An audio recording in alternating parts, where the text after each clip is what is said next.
Hello, hello, hello. Welcome back to Joey Daddy's Garage. It is Monday, October 28th, 2024. That's right, the end of October.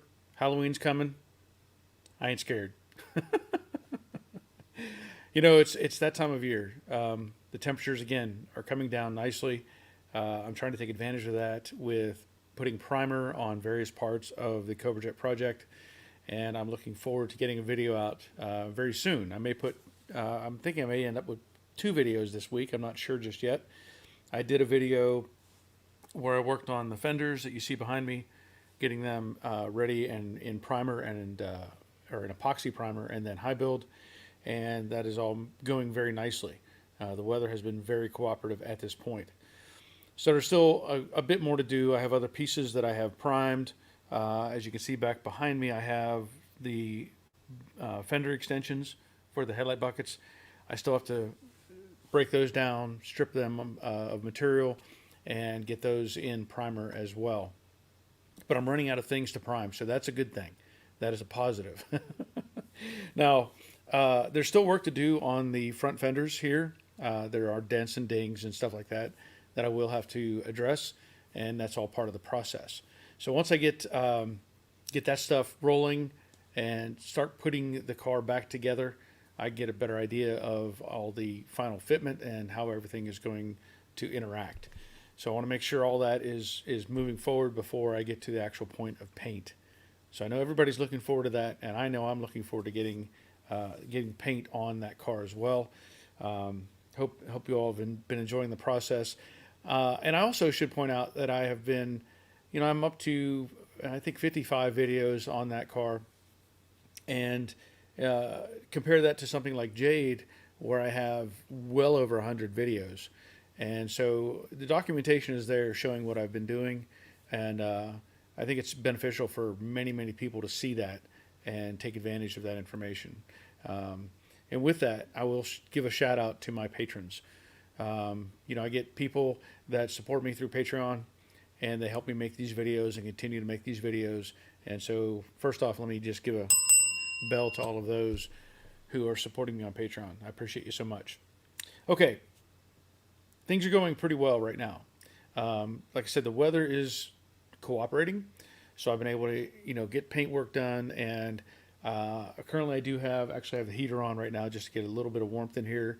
The temperatures have been dropping over the course of the day, and that is to be expected. But I'm very excited to talk about the Mustang and the Cobra Jet project, and I have some other information that I'm going to share later on in this episode, let's say. So if you're new to my live stream, I do this on Monday nights at 7 o'clock, and I try to focus on classic cars. And I pointed out every week that my bracket of time that I focus on is, say, 55 to about 79, 80, something like that. Those are the cars that I'm probably more familiar with than anything else. I have done collision work on all kinds of cars. I've done restoration work on all kinds of stuff, but I prefer the older cars by far. The new cars are okay, but there's too much electronics, too much other things you have to deal with when you're working on them. So if you have anything you want to talk about, or you have a question, keep in mind that's what we want to focus on is cars in that bracket. So let's see who's here tonight, and we'll see what we're going to talk about. I'm sure there'll be some things brought up, and we'll see how it goes. So first in tonight, Rick Stevenson. And as many of you know, I give a bell for participating, just a little reward that I have for you all. And Rick is generally my coffee guy. And he says, "Good evening, everyone. Did you get your coffee that I sent you?" The answer is no, because I did not know. So when he gets here, I usually take a sip of coffee. He got here early, so I'll get started on it.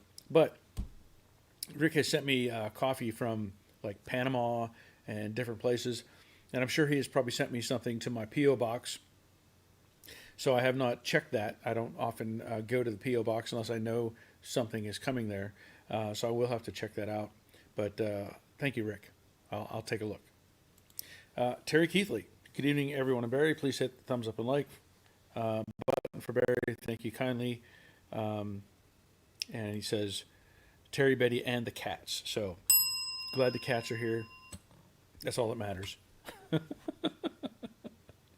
I appreciate you being here, Terry. Troy Justin. Good evening, Barry and gang. Beautiful weather in coastal Georgia. I can work with the garage door open again. Yes.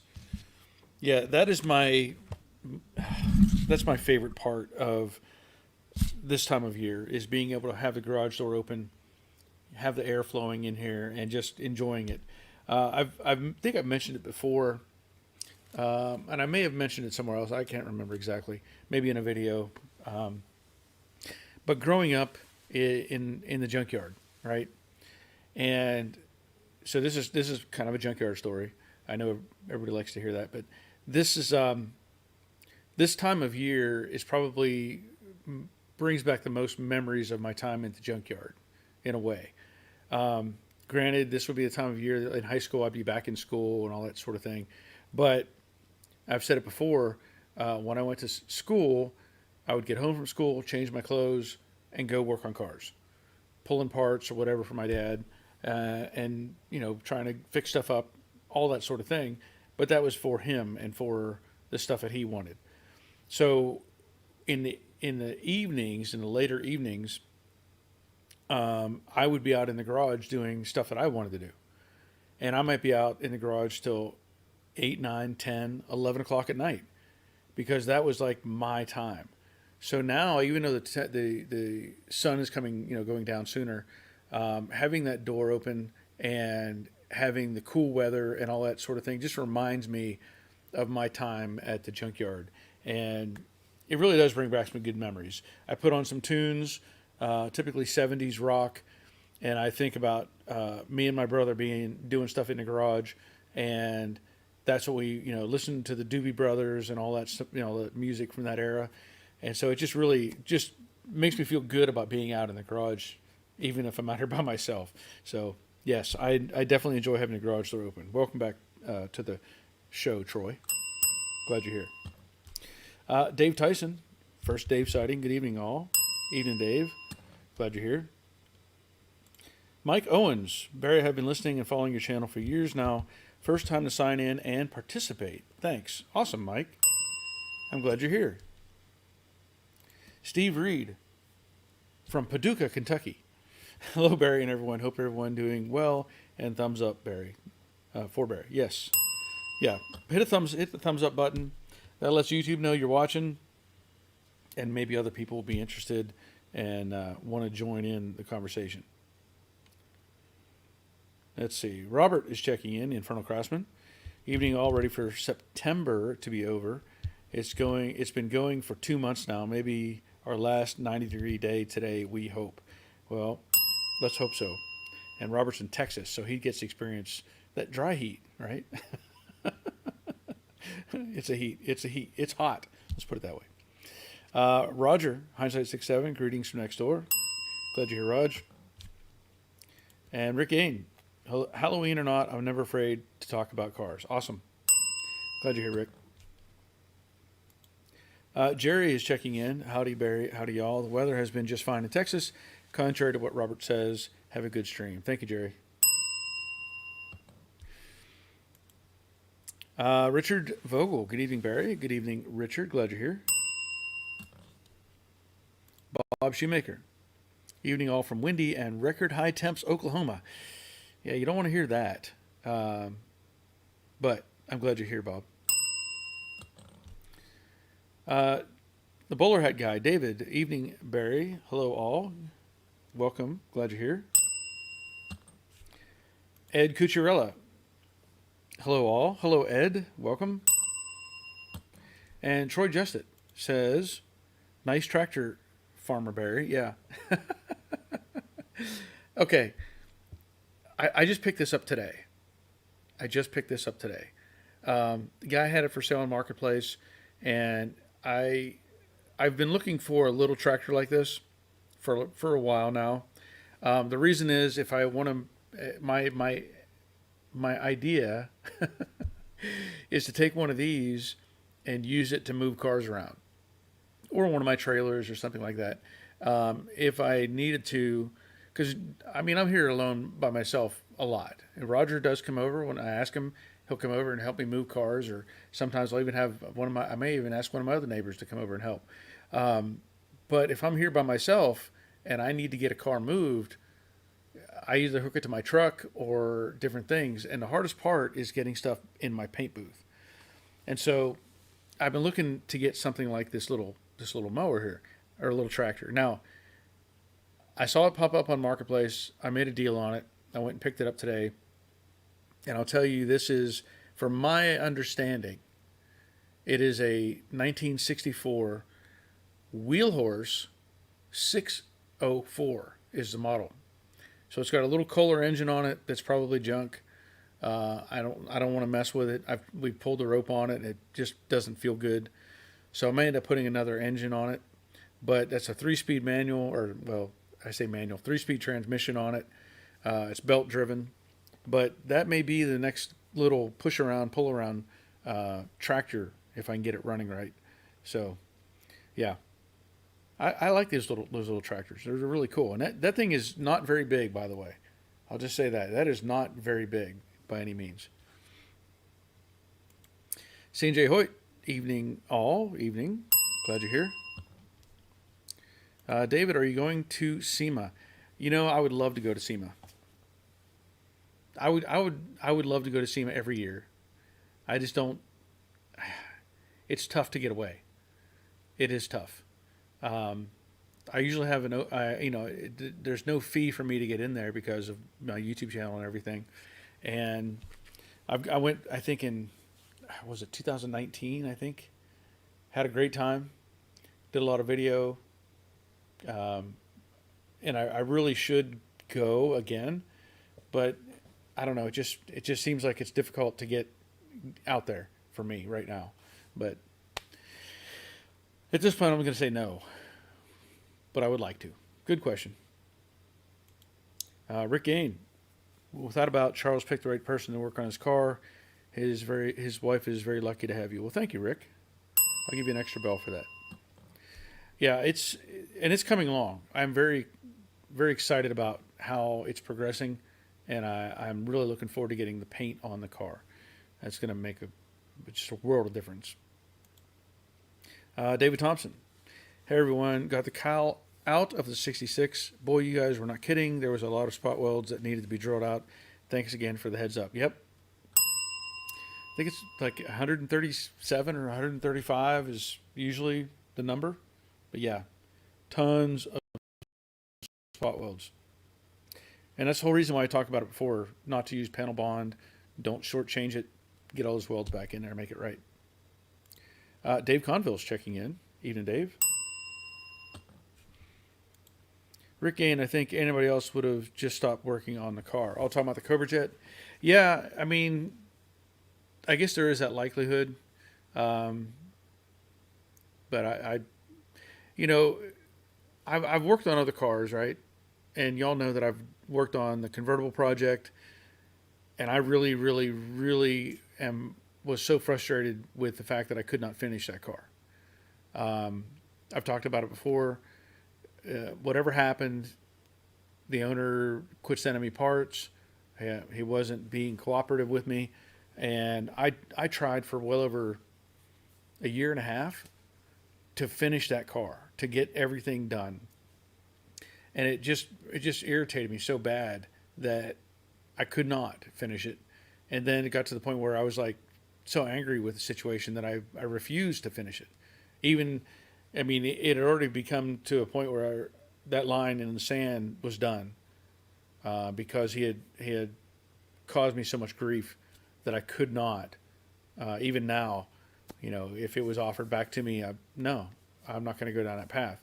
So whenever it comes to Charles's car, and again, the original agreement was to salvage what I could from his car and build him the new body for his car, his dream car. And that was where it was supposed to end. And so, he had anticipated that I might paint it for him, but that was never, fully committed. And of course, after he passed away, it made it even more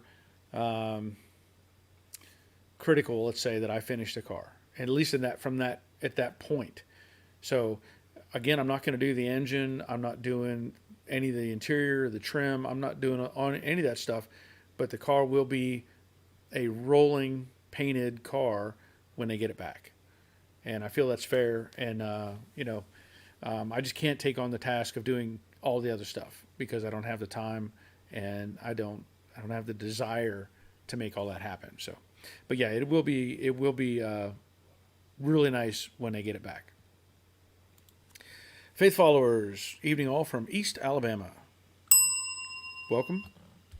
I should say Faith followers customs. So, Simone is checking in. Hi, all and Barry. The clocks went back yesterday, so it's 11 p.m. here. Well, look at that. Look at you. You get that a little extra time. I can't wait till we quit doing that entirely. I'm still hoping that one day they would just go, you know what? This is silly. We don't need to do this anymore. So, we'll see. Rick Gain, well, there's over 150 videos on Jade. I was watching them last night. Okay. Well, I lost count. I knew it was well over 100. And I'm sure there's some videos that are like shorts, stuff like that. So I guess they count. But yeah, there's a lot of videos. Simone says hi to Robert. EJ McConaughey. Hello, everyone. Hello, EJ. Glad you're here. Rusty's Restoration. Hello, all, and Barry from Southern Indiana. Thumbs up for Barry. Thank you, Rusty. Gig'em Garage. Kevin here. Hello, Barry. Hello, Kevin. Glad you're here.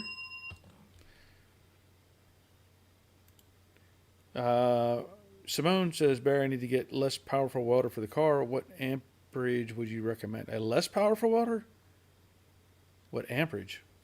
That's a less powerful welder? I'm not sure what you have now.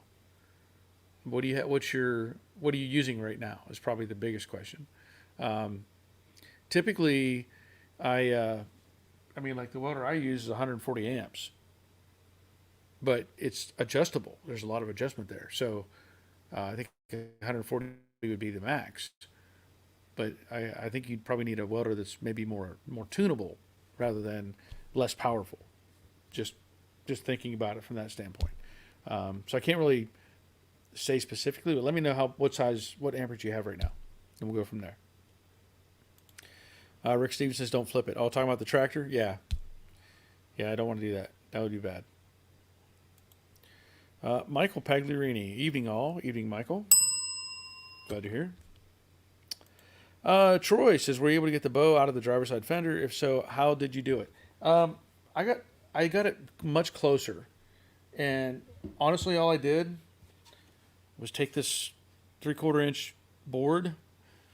I set the fender up on my stand sideways, and initially I took the board long ways and hit it like that, and then it wasn't quite enough, so I stood it up on end and gave it a few whacks, and it cleaned up a lot better. So yeah, it's much closer now. It's facing the other way. It's much closer now than it was before. Now, I knew there was still going to be some issue because there's some dents and stuff that I'm going to have to address anyway. But yeah, that took care of most of it. So hopefully that helps. Dave Britton, good evening all. Good evening, Dave. I think it's about the third Dave tonight. Faith followers, question on VIN. What year Mustang had the VIN on passenger side dash?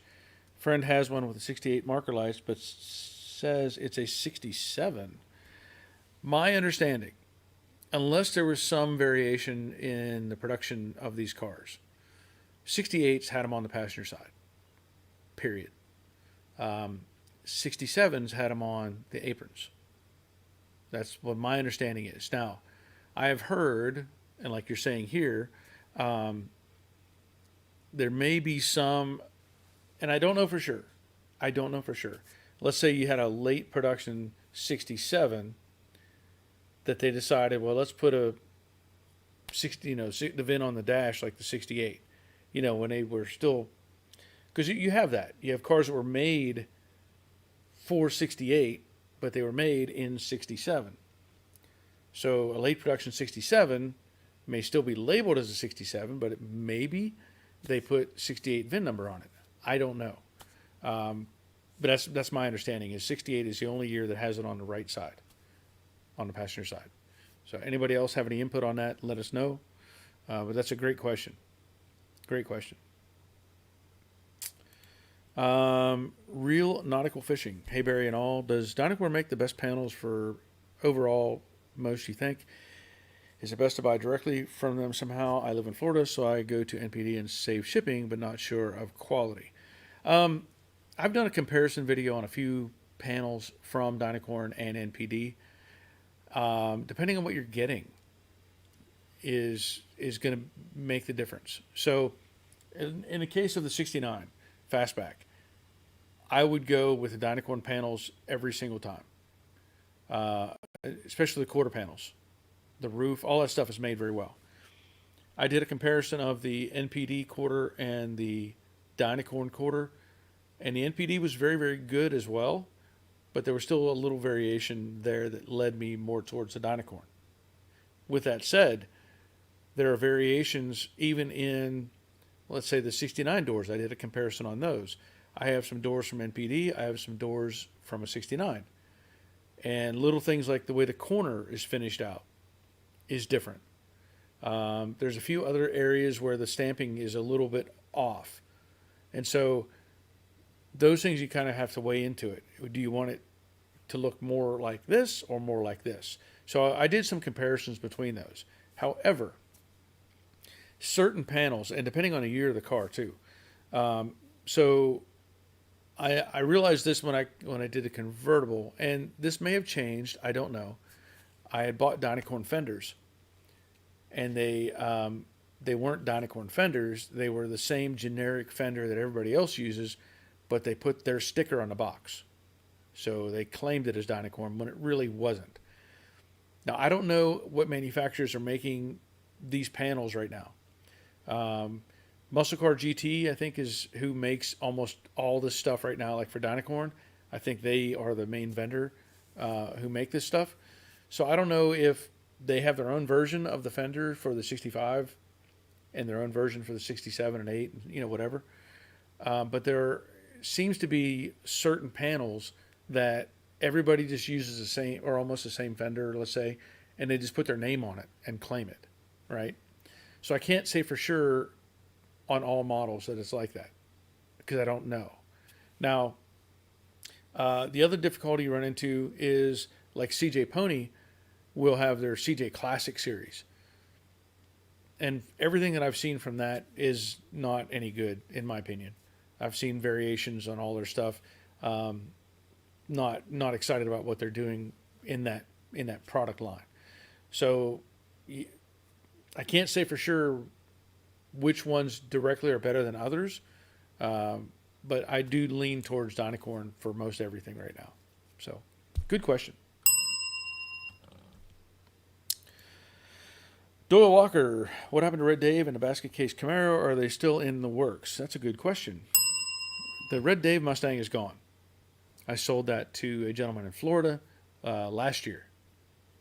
The basket case Camaro is still sitting outside under tarps or under a tarp, waiting for me to get the panels to put it back together. But everything else has been, taking priority. The basket case Camaro is one of my vehicles, and so when I'm doing work for other people, my stuff gets pushed to the side, and when it gets worked on, it gets worked on. So, but the Red Dave Mustang is gone. There's another one that's going to take its place though, and that's going to be. I'm glad you actually brought this up. Next year's project, and that's going to be the Fangled Mustang. Yeah, Fangled. It's another red 68 that I bought, and how do I put this? I'm going to be building another fastback, a 68 fastback. I'm going to be building a 68 fastback and using parts from this red car that I call Fangled. And I can only use so many parts from that car. So like the doors, the fenders, the hood, headlight buckets, Probably the cowl I may be using, but that's going to be about it for that car because the rest of it is no good.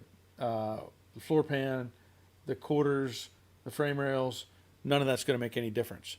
And I have actually made an order of parts, and I got a phone call today that those parts are now here in the Atlanta hub, and I have to go pick them up. So that's a great question about that, and that leads me into that next phase or the next project that'll be coming up sometime early next year, and that's going to be the building. Instead of doing a conversion, I'm going to be straight up building a 68 fastback. So look forward to getting that going next year. Good question, Doyle. Betty Keithley, hi Joe Daddy, have a great show. My baby rider. Okay, well thank you, Betty. Black GTX, evening everyone. Good evening, sir. Glad you're here. I think you saw that I made your car the car of the night with the thumbnail for YouTube. Simone, my current welder is 200 amps, keeps tripping the power supply. Oh, well, yeah. Yeah, go down to, you don't need anything over 140. You really don't.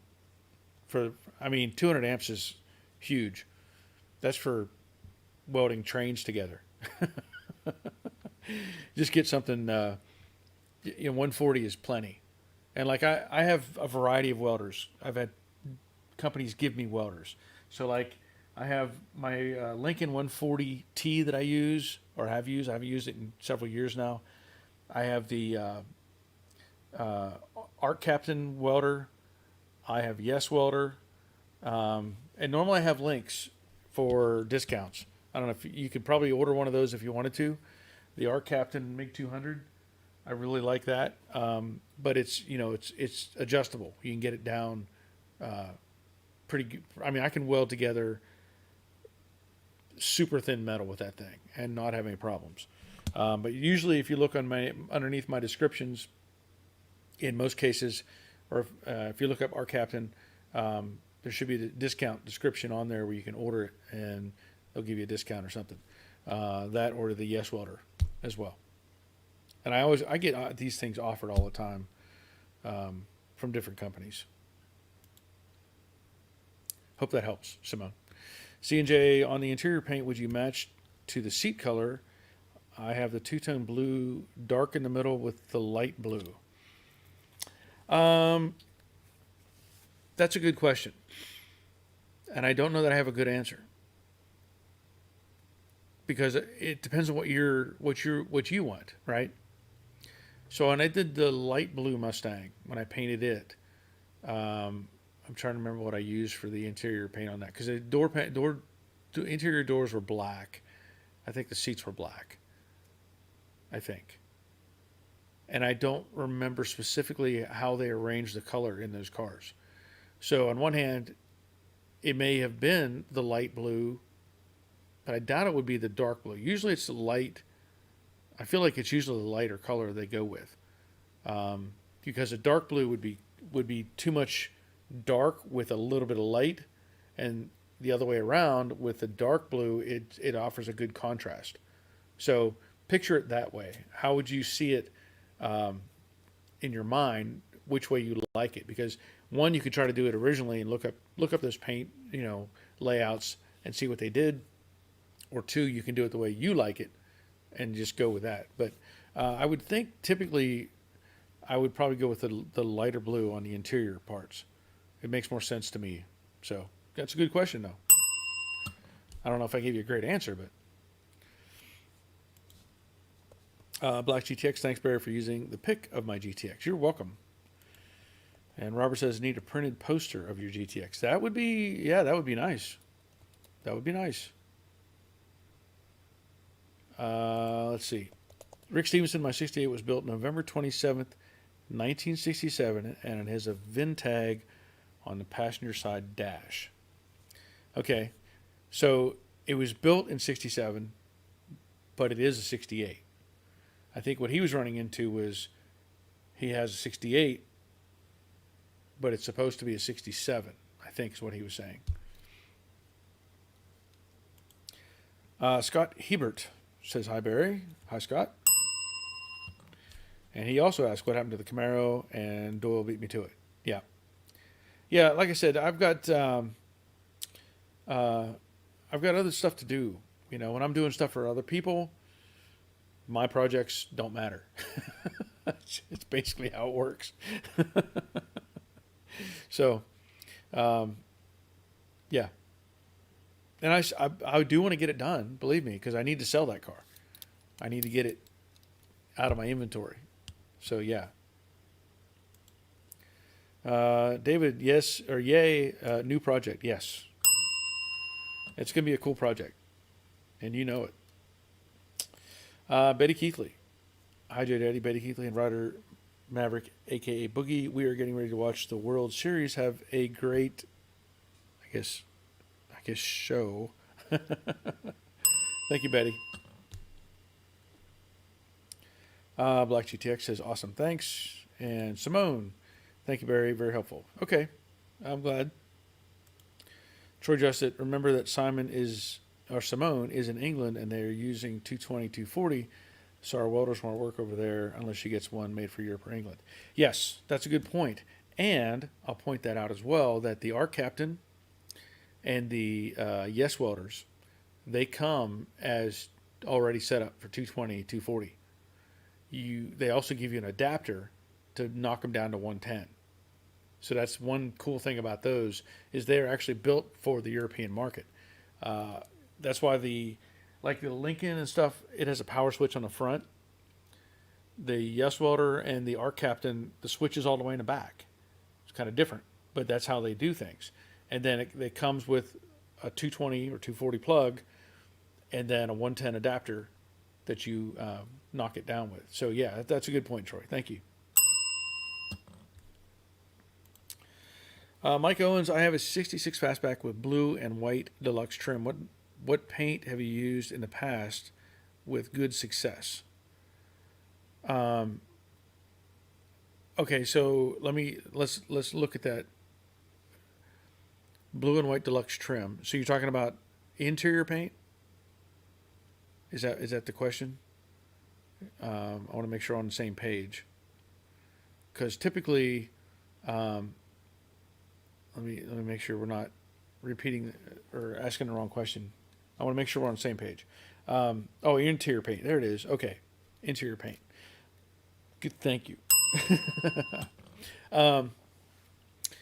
Now, interior paint. What I have done, and this is maybe cheating a little bit. My PPG rep mixes up his own batch of single stage. Now, but everything I painted with that has been black. So he has his own kind of personal mix that he makes, because he paints cars too, that he does for painting the interior of a black vehicle. So it has that kind of matte finish to it. Other than that, all I've used for any kind of interior paint is PPG products. I'm not saying that's the best choice. I'm just saying that's what I've used. There may be other, Sherwin-Williams may be fine, Ascon Noble, whoever. But for the interior, single stage is what I use. And again, I don't use a gloss. It's got to be something where you can flatten it out. So if you have a paint store that you use, whether it's PPG or Sherwin-Williams or whoever, you can tell them or show them what you want and tell them, I want it to be this glossy or this dull, however you want to look at it, and they can mix it to that for you. So take advantage of the paint stores if you have one, and just tell them what you're looking for. Because I know I've experimented before with flattening agent, and for me, it's almost like not worth it for me to try to experiment. Like, I put in this much and I spray it. Oh, it doesn't look good. Now what? Do I add more? That's probably not going to help. Or I wanted it to have more gloss finish and I put in too much flattening agent. So that's kind of as I approach that. But single stage, and again, see if you can have your paint store mix it up to what you want and tell them what you're looking for. Hope that helps. That's a good question. Dave Conwell, I see our captain has a $200 TIG welder available. Do you ever TIG? I have. I tried to do a little bit of TIG welding, and I realized the stuff that I weld typically doesn't work well with a TIG, because, how do I put it? Most of the stuff I do, if I'm welding in patch panels onto a rusted panel or something like that, the MIG will just kind of take care of the rust as it welds. The TIG really needs to have clean metal. To me, the TIG is fine for doing sheet metal work and stuff like that, I guess, in the right hands. But for me, it's almost too much of a burden to try to do it, because it has to be so clean. And I don't know, I get frustrated pretty quick with the TIG. Now I've done TIG welding in other areas away from here, but I probably don't have enough background to be comfortable using TIG on a regular basis right now. So typically I don't. Good question, Dave.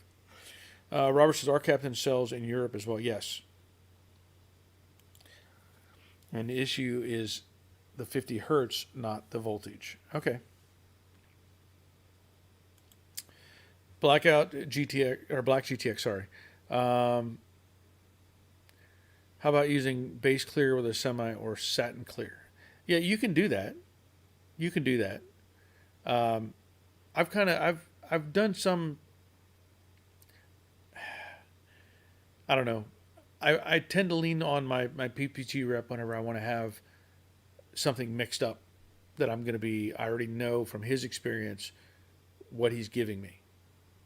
So you can use a base coat, like you're saying, and then have a semi-gloss or a satin clear. The problem you run into on a lot of these, especially the Mustang stuff, early cars, is the impression in the metal. So you've got all the little grain stuff in there, and when you start applying multiple layers, you can lose that. It'll fill that in. And now some people really like that, and I get it. I'm going to try to replicate or keep that as much as I can, but when you start applying multiple layers of material, by the time you put some primer and paint and clear coat, that stuff may be just almost washed away. Now on other vehicles, Mopar and different things, they probably didn't have that textured stuff on the doors like the Mustangs did. So that's one difficulty that we have to deal with. Simone, I'm going to get an early night. Thanks, Barry, and night all. Well, glad you're here, Simone. And with that, I'm going to get a sip of coffee because my throat's getting rough already. Now, as I mentioned early in the broadcast, I have been working on getting the primer and everything on the on these fenders and stuff. These fenders, there's still body work to do to these. The driver's fender probably has more dents and dings than the passenger fender, but it looks good right now. It really does. But I'm going to put guide coat on these and sand that out and see what reveals itself. And so the process is going to involve obviously sanding, body filler, more primer, to make the end goal of having a super smooth panel, and everything needs to fit as it should.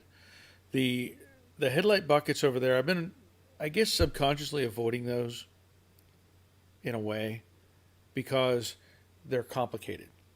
You have not only the headlight bucket, you have two headlight mounts, all the hardware that attaches to that, which in this case there's a lot of rusted pieces on that. You've got extra tabs where nut clips attach and bolts go and screws, and there's all kinds of stuff that attaches to those headlight buckets. And I guess I've held off as much as I can to where I'm going to have to just go ahead and do them and get them done. But that's really the last, other than stuff like bumper brackets or the export brace. Um, I think that's about it for pieces that need to have high build primer eventually, put on them. And the headlight buckets, I mean, those are in perfect shape. There's no broken tabs. There's nothing going on that is going to affect the how they turn out. I had somebody contact me about their, I think 69 or 70, I don't remember which now, headlight buckets, because they said, hey, the tab is broken off on the bottom where the valance attaches. How can I fix that? And I was like, there's really not a way to fix that. That metal is, I mean, I've never tried to, you can't weld to it. You might be able to braze something onto it. I don't know. But it's pot metal. It's not meant to be fixed. So I kindly commented to him. I said, you're probably going to have to replace the headlight buckets. And they were quick to respond. It's like, ooh, that's like a $700 hit. And I'm like, yeah. I mean, that's the difficulty. Um, so, these things, you gotta be careful with them. Even to the point, like I did the vents um, for the side of the car, and I accidentally knocked one off the bench, and that thing bent so easily. And it was not like an angled bend. It was just enough that when you put it on the body, it wouldn't fit quite right. I gave it a little tweak and got it to fit back in there. But you can't do anything dramatic with these pot metal pieces. They just don't hold up. They won't take it. Let's see. Black GTX mentions, yeah, makes sense about the detail in the doors. Yes, yeah, that's one thing, and it's what it's funny though. The door panels or the doors on the 65 6 cars. I guess the other ones, I can't remember if they continue that embossed look after that. I don't remember now. But I've seen people get vinyl, like vinyl wrap. That people wrap their cars with vinyl. I've seen people do it with the doors, to where they get a imprinted. It looks like the same kind of texture, very similar to it, and they'll wrap the door with that, and they look great. So that may be an option too. If somebody's looking for things to do as far as keeping that look on the doors. Terry Keithley, Dave thanks to Barry earlier this year. I bought the AC MIG and TIG. Love them both. Hopefully soon I will get the plasma cutter too. Thank you, Barry. You're welcome, Terry. Yeah, the plasma cutter's fun. Yeah.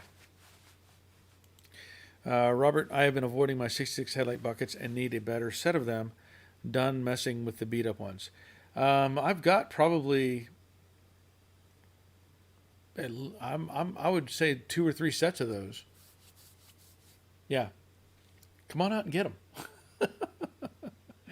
I've got several of those sitting out in the storage shed.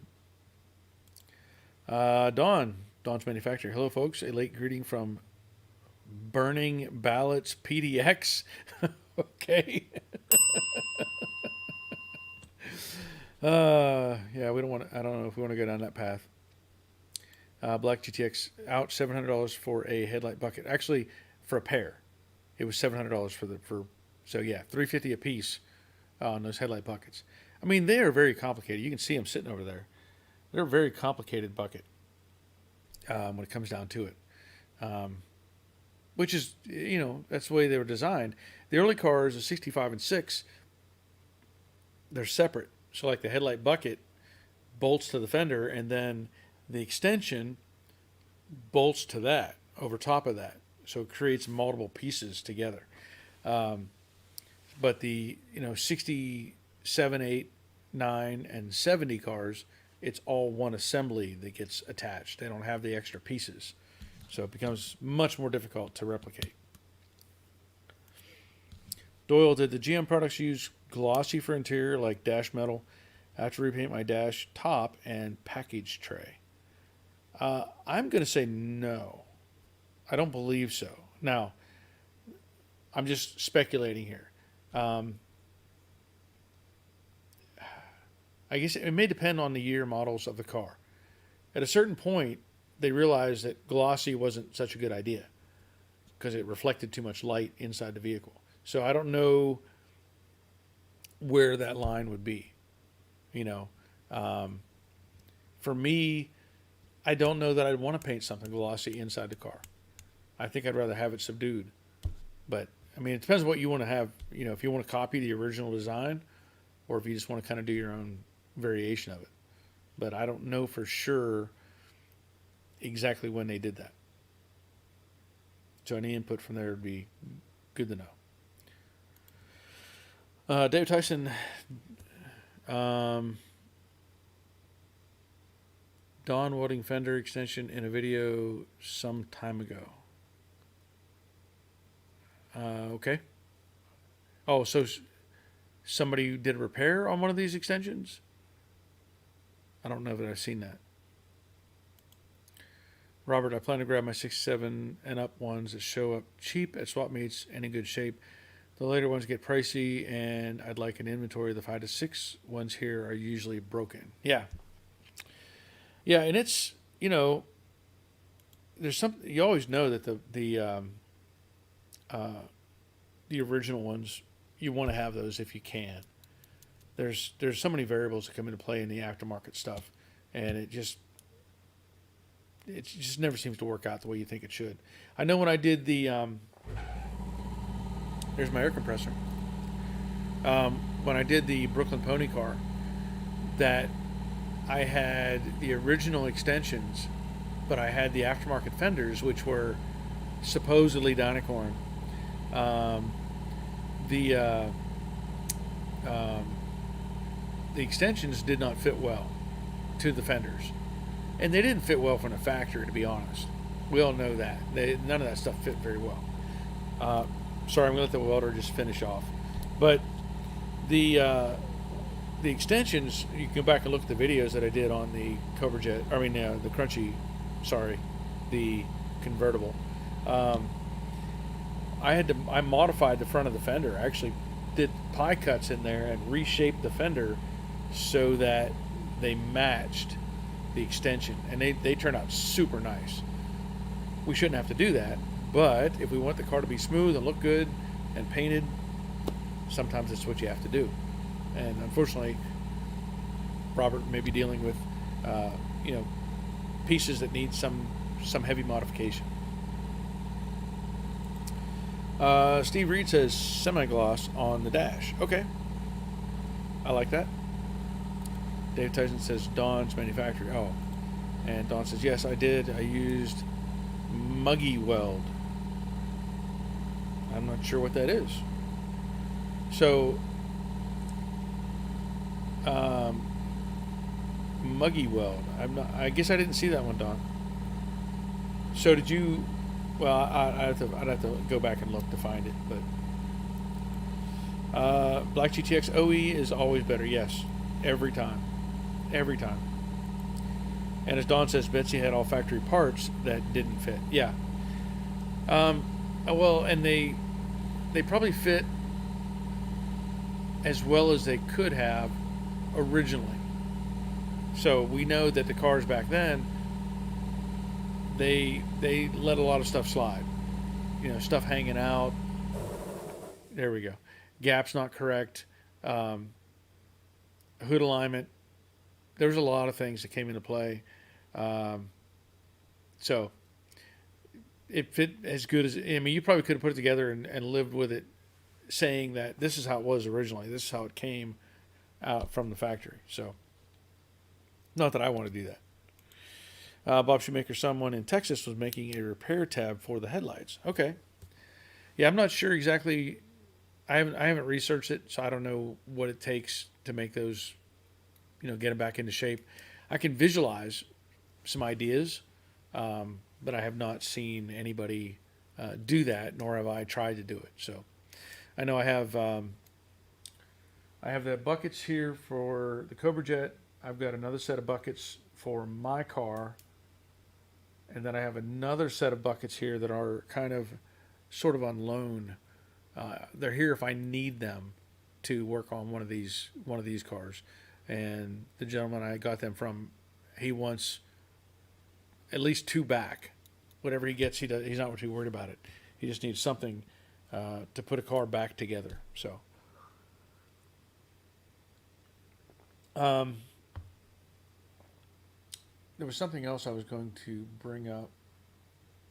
Oh, I still haven't decided yet on the color or the paint that I'm going to use on the Cobra Jet. I have to call PPG. I have to call Sherwin-Williams and see what makes sense. As I said it before, I mentioned it about the quality of the paints and the different pigments that go into the paints. You buy a cheap one, you end up putting on more paint. You buy the more expensive stuff, you put on less paint. But does it balance out? So if you spent $300 on this lower level quality paint and you spent $400 on the higher level, does it balance out, you know, that you end up putting 3 coats on one and 2 coats of the other? And then ultimately, what do you do with the rest of it? You know, we talked about that before too. But I have not made that decision just yet. Dawn, MIG Weld will weld pot metal, aluminum, etc. I made aluminum pieces that I welded in to repair the buckets. Oh, okay. I have not seen that before, so thank you, Dawn. I guess I have to look that up. Dutchman's Woodchuck, howdy. And he's from Geneva, Illinois. Welcome, Dutchman. Robert, I'll make a trip out after Jerry gets back from the daughters. I do have a pair of hood hinges to bring you. Yes. Yeah, we do have some hood hinges to come. Here's a question for everybody else out there. And this is something I've been debating on off and on for a period of time. So when I do paint work, right? And you all know that it's not my favorite thing to do, but I do paint work. I typically use my 3M standard respirator. I also have a full face respirator with the the full covering on it. And I've been debating on getting a fresh air type of system. So you can buy these ones now that it's got. You can get them a couple different ways. One, you supply an air to it, and it filters that air and pushes it into your mask, so you don't have to worry about anything. The other ones that I've seen, like I know we used to have one at the body shop. It was like a 3M system, where you carried around this thing on your back, and it had a hose that came up, and it would filter the air itself. It had a little electric motor, and it would run and filter the air and give you fresh air in your mask. So I've been debating, I guess in a way, trying to justify getting some sort of system like that. So if anybody has any input on there, if you haven't, or if you've used one of those, or if you have any input on that, let me know. I don't mind using the old system, but I kind of one of the difficulties I have is, like, I have my little scruffy beard here, and so the mask, I would say, doesn't always maybe seal perfectly. So are there occasions where I can smell stuff, but I jiggle the mask and it takes care of it. So I'm looking at some sort of potential system. So any input on that, if you want to send me an email or any links you have that might be beneficial, just let me know. Okay. The Dutchman says, great shows, by the way. Thank you. And asks the question, do you take all the previous paint off before you repaint? That's a good question. There is, how do I want to put this? Depends on what you're doing. As an example, when we had the body shop doing collision work, you would not remove all the paint. You would remove on the damaged area. You would do the repair work. You would apply fillers and put primer on. You would scuff the original paint that was there and apply primers and then paint over that. So, like newer vehicles, That's not something I would not strip the paint off of a panel. Like I just did that Toyota. So I did repair work on the front fender on the passenger side, driver's side, and I did that repair work, and I scuffed the whole fender. I left the paint that was on there. I did prime it, and then I came back and sprayed paint on top of that. Now, if I'm doing an old vehicle, one of these old Mustangs, and especially the outside, like these fenders here, I completely stripped everything off of that. For one, I did not know what was done to them previously. So there was body filler, there's dents, stuff like that. So completely stripped these down. Anymore, if I'm doing a panel that has EDP coating on it, on the outside, I strip everything off. I don't want to have anything questionable underneath my paint. On the inside of that panel, I don't worry about it. I will scuff it, may add primer, add paint, stuff like that. But the inside of the panel, is if it has EDP coating, I'm not taking it off. But yeah, old paint, I try to remove just about everything. So there is some trade-off, probably based on the quality of the paint and the timeline of that paint. Stuff that flakes apart and breaks off real easy, just get it off of there.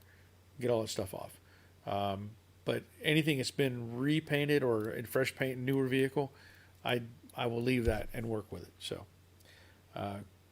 good question. Robert, I have a fresh air unit for my mask. Lugging the hose is annoying, but fresh, dry air in the mask is nice. Yes. Yeah, and that's kind of where I need something. Now, I don't want to drag around a hose with me. I have enough problem dragging around the air hose for the paint gun. And I don't need to have two things fighting with. So I'm trying to find something else to use. Rick Ain, protect your lungs at all costs. Yes. Thank you, Rick. Terry Keithley, I have a Binks fresh air hood. Love it. Okay.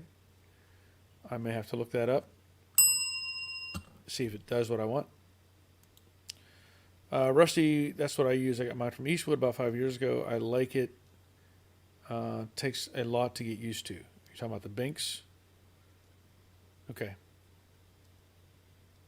Thank you, Rusty. The Dutchman, I'm thinking of doing the paint job myself on my Mustang. Well, you can. Yeah. And he says, I have red on the 66, but it's in some places it's orange peel. I'll just keep, I guess, the jams alone. Okay. Yeah, I mean, and there's also I'll give you this perspective as well. There's a limitation as to how much paint you can repaint. So, as an example, if you go back to like the early Jade videos where I'm stripping paint off of that car and the cowl itself, I think I counted 7. Was it 7? I don't want to say 7 paint jobs, but I think it was 7 layers of paint material. So at some point, you can repaint to a certain thickness, but after that, there's problems with the paint itself. It can crack, it can split, it can peel. There's a lot of different variables that come into play. But like the paint on the cowl on Jade, it went from, let's say I could take this pen and I could not fit it between the openings. There was so much paint to where I stripped off all that paint and I could put this, I'm not saying this pen, but something like this, I could put it inside of that opening and wiggle it around. There's that much paint piled up on top of that thing. So there are limitations as to how much paint you can apply. Hope that makes sense. Rick, if I recall correctly, your son is a firefighter. Get one of those things the firefighters wear. Can't go wrong. Yeah, that would be probably work. Maybe a bit bulky though. I don't know. Great idea. The Dutchman says, "But I got it. Thanks." Okay, good. Yeah, thumbs up. Okay. Yeah, so I'm looking at trying to come up with those sort of things. Like I know the last the last big project I did was the Bronco that I did. I guess it was early. I guess it was early this year that I painted that Bronco, and now when I do that sort of work, I will wear a full, Tyvek suit type of thing to keep paint and residue off of me. But I want to try to find something better for a helmet or fresh air system. Rusty, mine is a fresh air system with the hose. It is a bit of a pain getting tangled with the air hose, but I do like the fresh air. Clear coats are the worst with normal respirator. Yeah, they are, and that's probably more of what I'm worried about than anything is the clear coat stuff. Steve Reed, got a Chevy hood I'm doing for a friend having something. Real, have you tried any media blasting on your cars? I did a little and it was painful. LOL, I couldn't seem to find an appropriate mask. I read that it can warp outer panels, would work everywhere else. I've done a little media blasting. I haven't had the best of luck with it, so I kind of just hand strip everything to my liking. I have had panels blasted by other people, and they've done a good job, but it's really hard to find somebody that can do that stuff. Okay, so Steve is saying he's having to strip it. It's been painted 8 times. Yeah, that's definitely got to come down to bare metal. Yeah, that's a do-over. Oh, that's the other thing I wanted to bring up. And this isn't meant to be offensive or anything like that. I know that there are people that are looking for cars, right? Like, I don't know if anybody's looking. I'm Jade is for sale. I mentioned it. I probably mentioned that before. Jade is for sale, and the person who I was offering it to first, his wife has become ill, so they can't justify buying it. So I haven't advertised it anywhere, but my '68 Mustang is for sale. Now, along with that, there are people looking for, in particular, maybe 69 and 70 fastbacks. That seems to be well, of course, they want a 68 or any fastback is a big deal. But there seems to be a growing market for certain cars. And I had this person contact me, and I'm not going to, there's no names, no nothing. I'm just letting you know. They were offering me a car. It was a 70 fastback. That it was in worse shape than the 70 that I dragged back here from Pennsylvania. And that car, it had already been stripped. There were some good bones to it in a sense, but had I taken that car on, I would have redone everything on the bottom of the car completely and just gone from there. But this person offered me this car, and the price was outrageous. And it wasn't even a Mach 1. It was just a sports roof car with a 6-cylinder engine, which is pretty rare. You don't think about a fastback having a 6-cylinder in it, but it had nothing. There was no hood. I think it only had one fender, no glass, no interior, no wiring. It was just a rusty hunk. And he was offering it to me for like this ridiculous price. And I thought, who's buying this? Who's wanting this car? And he implied that, and this was somewhere out in the Midwest, that, they're hard to find. But I get that.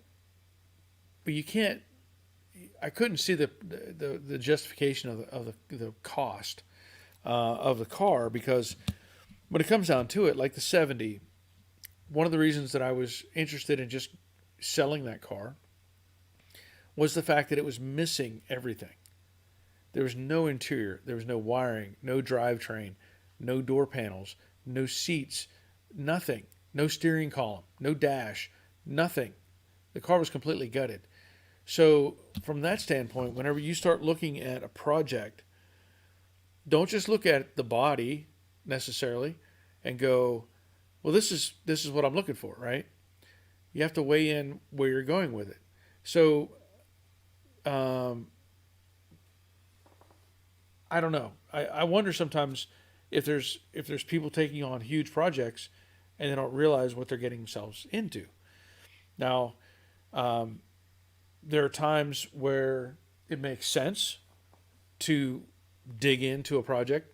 You know, if it's what you want and what you want to have as an end goal, fine, that's great.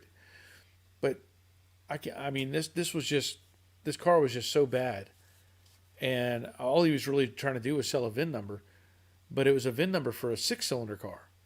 It was something that, in my opinion, nobody's looking for. Nobody. I don't know anybody that's looking for a six-cylinder Mach 1, or well, sport roof, because it wasn't even a Mach 1. So it was just kind of weird. But anyway, I'll step off of that for a moment. Steve, you're hard to find any fastback. Yes, yeah, it is. But I'm not gonna invest heavily in one is barely even holding together, and it's a six-cylinder. Not gonna do that. And Robert says rare does not equal valuable. Yeah, that's true. That's true. You know, I've had other people offer me. I had one guy offer me a 19. It was like a 1949 Plymouth or Pontiac or something, and it was one of these big bulky cars. And he was he was telling me that, yeah, I want to sell it for whatever thousands of dollars. Now this car needed complete restoration. He was missing some of the parts. I had half the engine. It was a cool car, but he also was like, yeah, they only made, I forget what it was, 400 of these cars. I'm like, ooh, okay. So what does that really mean? They made 400 of those cars. How many exist? Where are you going to find a fender or a hood or a door or any of these parts? If they only made 400 of them, period, what are the odds you're going to find those pieces of that car? So like you're saying, rare does not always mean valuable. Rare means, okay, it's rare, but what is it going to cost me to actually get it usable or restored? So, you know, you have to weigh it out for yourself. Black GTX Barry, you said earlier that bodywork wasn't your favorite thing. What is your favorite aspect of car building? Well, I'll say this: painting is not my favorite thing. I don't like to paint necessarily. So believe it or not, I actually like body work. I like doing filler work. I get a real satisfaction out of that. Is that my highest level? No, but it's I like doing body work. I really like fabrication. So building something, replacing panels or welding something together, that to me is the best thing for me to do. The project that's coming up next year is going to be building a 68 fastback. And so that's going to be a lot of fun. I look forward to that. And it's going to be custom. It's going to be a custom car, very custom. And I'm really looking forward to getting all the pieces in place for that. But yeah, I don't mind bodywork at all. I get a certain satisfaction out of, if you go back and look at some of my videos I have specifically on bodywork, like the collision work cars. When you have complex angles, multiple angles on a fender, a lot of people panic with that as far as how to make it look right. And to me, I feel like I hate to say it, but like an artist, I can see it and I can make that appear the way it's supposed to look, or the way it looked when it was made. Just like these fenders here, all these dents and dings, I don't mind any of that at all, because I know I can add filler and sand them, and I'll make all that look good. But painting stresses me out. I want it to be perfect, And if I don't get perfect, then I really am bothered by that. Now, have I ever painted perfect? No, but I've made cars look really good. But that's the thing that, because painting, whenever you if you do something and you get something messed up, now you're backtracking.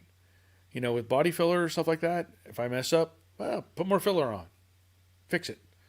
If I don't get something welded right, well, cut it loose, bend the metal out, re-weld it. I'm good. I can fix all that. But when you come to paint stuff, that's where you can't just throw some more paint in the air and hope that it works, because it'll show up at the end of the process. So that's where I stress out most. But good question. Thank you. Steve Reed, hard to find a fastback that's either stripped down or full of rust. I know where there is a few, but they are super rough. Yeah, and I have the potential to pick up some other fastbacks. I do have that that option, and I'm trying to figure out how to make that happen. So I have a couple of 1970s available to me that I'm very interested in. But the hard part is, where do I put them? That's what I'm stuck with. My dilemma at the moment is trying to figure that out. But you're right. You know, finding anything that's not rusted to pieces anymore is difficult. Faith followers, did the 68 Fastback project come with engine or transmission? It's going to get. My understanding is the end goal is to have a Coyote engine in it. So this car is going to be for autocross, used for autocross racing. So it's going to have the whole suspension's custom. There should be a roll bar in it. There's going to be lots of stuff that has to happen to make the car come together. And all the like I said, all the sheet metal and stuff, it's here. It's in Atlanta. I have to go pick it up, and that's going to get put away for a couple months until I get the Cobra Jet done, because I can't bring anything else in here until I get that car done and get it out. It's got to go. Good question. Real Nautical, I thought I remember you using a flux welder previously. Do you believe I would need to upgrade from that to restore my 68? I would not recommend using a flux welder. You can, but I'm not a fan. I have used a flux welder to do framework, heavy frame type stuff. I've never used a flux welder on any sheet metal, and I won't. I will always use the MIG with gas. So I recommend you go that route. You'll be much further ahead. I've seen, in fact, somebody had posted some pictures today, and I'm not going to go into great detail. Somebody posted some pictures on Facebook, and they were talking about welding in some parts. I'll just put it that way. Welding in some heavier parts. And they were excited about getting these parts in, and I saw the pictures. And I was like, you didn't weld this in. And they used flux core. And it was terrible. It was, and that's what scares me about a lot of the projects I see people doing, and I'll see pictures of what they do, and I really don't want to be aggressive to them, but I'm like, you're not fixing that car. If you're putting in a panel or a part or whatever, and you're putting tack welds to hold in, let's say, a torque box, right? You didn't do anything. It needs to be part of the car. It needs to be welded in correctly. Using a flux core welder and like doing bubblegum welds and stuff, that's not doing the job. And then this person also looked like they just decided they showed a before picture of this panel, and then they showed an after picture where they had just taken seam sealer. It looked like they put the panel in with seam sealer because they tried to cover up all the welds. It was really bad. It was really bad. But yeah, get a MIG welder. Not flux core. Faith Follower says, cool. Real, and another question, do you pretty much use your guide coat and body filler for about the whole car? Yeah, I mean, you can. It depends on what your what the status is. Like the Cobra Jet, most of that is new metal, so it shouldn't really need guide coat, but I'll probably do it anyway, just because I want to make sure all the pieces are right. Um, but yeah, I use guide coat, to make sure everything is smooth. Good question. Black GTX looking forward to the 68 Fastback project. Yeah, me too. Me too. I want to get this Cobra Jet done and get rolling on the Fastback, the next Fastback. Robert, how many of these scary welded cars ever make it on the road for us to worry about being around? Yeah. Well, that's the thing. Somebody halfway does a project, they get it looking okay, and they hide everything with seam sealer and everything else, and then they sell it to somebody. Yeah, it's all done, fully restored, rust free. Here you go, have at it. Just don't drive it or don't run it into a pole, type of thing. It's like I did that video years ago on the black 68 Camaro that I did, where I ended up finding out, because I didn't know until I got into it, the floor pan was held in with flux core tack welds. And I literally stomped my foot into that floor pan and crashed it out. And it was covered with seam sealer. It was all blended in. And it was just almost a fluke that I discovered it. And I had taken out the seat riser. And I was like, the seat riser almost popped it off with a screwdriver. And then I was dumbfounded, because on a Camaro, that whole structure holds the frame rail.